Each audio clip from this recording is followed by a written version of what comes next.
दोस्तों, अल्लाह के वली और एक नागिन का वाक़या आपको सुनाने वाले हैं। वारिस का इलाका था जो वीरान के नाम से मशहूर है। एक वक्त था कि इसका बादशाह सुल्तान सरमद बहुत ही दिलेर और बहादुर शख्स था। उसके 2 बेटे थे जो उसी की तरह नेक दिल और बहादुर थे। बिलखुसूस की बड़ा शहजादा तो इंतहाई खूबसूरत था। उसकी जिसामत और डिलडौल की वजाहत था। लोग उसको देखकर रश किया करते थे। उसकी सेहत और तवानाई का डंका बजता था। सारे दरबार में लोग उस शहजादे की बहुत तारीफ किया करते थे। खुद बादशाह सुल्तान सरमद भी अपने इस बेटे को बहुत पसंद करता था। मगर अजीबो गरीब बात ये थी कि शादी के बाद शहजादे का जिस्म उतरना शुरू हो गया। उसकी सेहत मुसलसल खराब हो रही थी। मुख्तलिफ बीमारियां उसको लाहक हो गई। उसकी खूबसूरती और जिस्म में कशिश खत्म हो गई। बादशाह उसकी वजह से बहुत परेशान था। उसने अपने बेटे से बहुत उम्मीदें लगा रखी थी। उसने पूरे महल के लोगों को इकट्ठा किया और अपने बेटे की सेहत पर लगा दिया कि किसी भी तरह उसको बचा लो और उसकी बीमारी का हल ढूंढ कर बताओ। मगर तबीबों को कुछ समझ न आया कि क्यों शहजादी की सेहत रोज बर रोज गिरते जा रही है। बिलाखिर बादशाह ने ऐलान करवा दिया कि पूरे मुल्क में कोई भी तबीब अगर मेरे बेटे का इलाज कर सकता है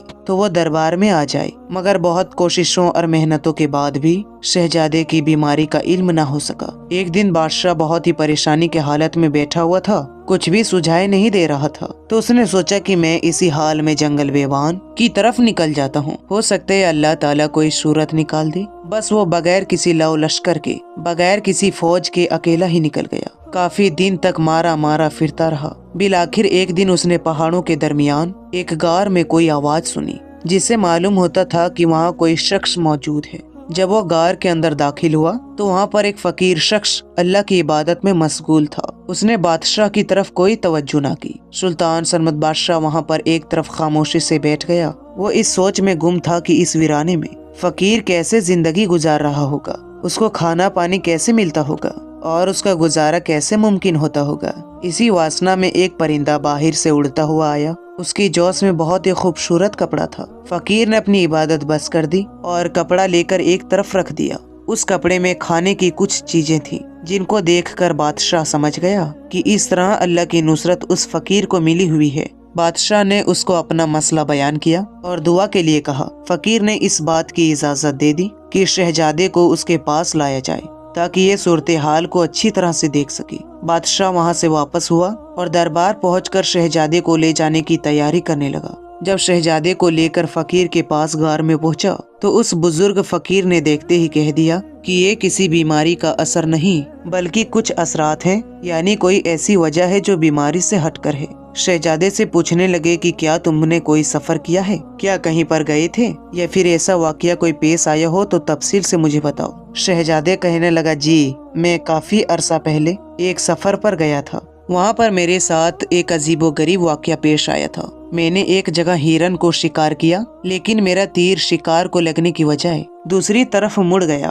और हिरन ही भाग गया। मुझे उस पर बड़ा गुस्सा आया और मैंने हिरन का पीछा शुरू कर दिया। इस भागम भाग में अपने लश्कर से जुदा हो गया और जंगल में ही रात का वक्त शुरू हो गया। हर तरफ अंधेरा छा गया और वो हिरन भी मुझे ना मिल सका। इसी दौरान मैंने सुना कि इधर उधर से कहीं पर रोने की आवाजें आ रही हैं। ये रोने की आवाज बहुत दर्दनाक थी। मैं उसी तरफ चला गया और देखा कि वहाँ पर एक औरत बैठी हुई है। उसका ऊपर वाला धड़ औरतों जैसा है मगर इसका निचला जिस्म सांप के जैसा है। जब मैंने ये अजीब मंजर देखा तो उस लड़की से पूछा कि तुम्हारा ये हाल कैसे हुआ। वो बताने लगी कि दूर दराज इलाके में अपने चाचा के साथ में रहती थी। मेरे चाचा ने मेरी जायदाद पर कब्जा करने के लिए मुझे जादूगरों के हवाले कर दिया। जादूगरों ने मेरी रूह को कैद कर लिया और मेरा यह हश्र कर दिया। अब मैं बहुत मुसीबत में हूँ। रहमदिल शहजादे ने पूछा कि इससे खलासी कैसी होगी और तुम्हें इससे निजात कैसे मिलेगी।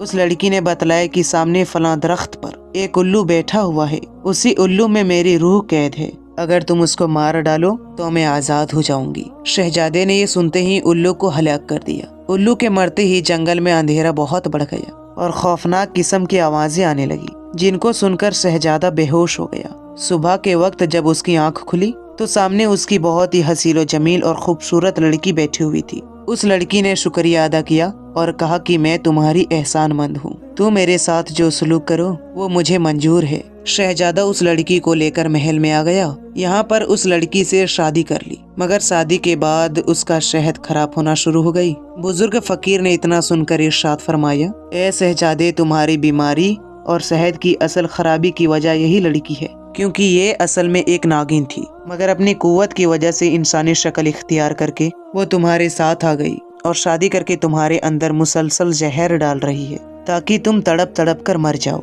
शहजादे को इस बात पर बिल्कुल यकीन नहीं आ रहा था, क्योंकि वो तो उसके हुस्न में गिरफ्तार था और उसे सच्ची मोहब्बत भी करता था। उसने बुजुर्ग से पूछा कि आखिर क्या वजह हो सकती है कि वो लड़की मेरे साथ ऐसी दुश्मनी कर रही है। उन्होंने बताया कि बेटा, तुम्हारे वालिद आज से 5 साल पहले जंगल में शिकार खेलने गए हुए थे। वहाँ पर उन्होंने एक मौजी जानवर काले सांप को देखा तो उन्होंने उसको मार डाला था। ये नागिन उसी सांप की बहन है और तुमसे इंतकाम लेना चाहती है। वो चाहती तो तुम्हें एक ही मर्तबा में डस कर खत्म कर देती, मगर इंतकाम की ख्वाहिश को ठंडा करने के लिए वो तुम्हें तड़पा तड़पा कर मारना चाहती है। शहजादा ये सुनकर बहुत गुस्से में आ गया। उसको यकीन आ गया था कि मेरी बर्बादी और शहद की तबाही की वजह यही शैतान नागिन है। उसने गुस्से में तलवार निकाली और कहने लगा कि मैं अभी जाकर इस नागिन को कत्ल करता हूँ। मगर बुजुर्ग फरमाने लगे कि अब बहुत देर हो चुकी है, क्योंकि तुम जैसे ही मेरे पास आए थे वो नागिन महल से फरार हो चुकी थी, क्योंकि उसको अंजाम नजर आ गया था।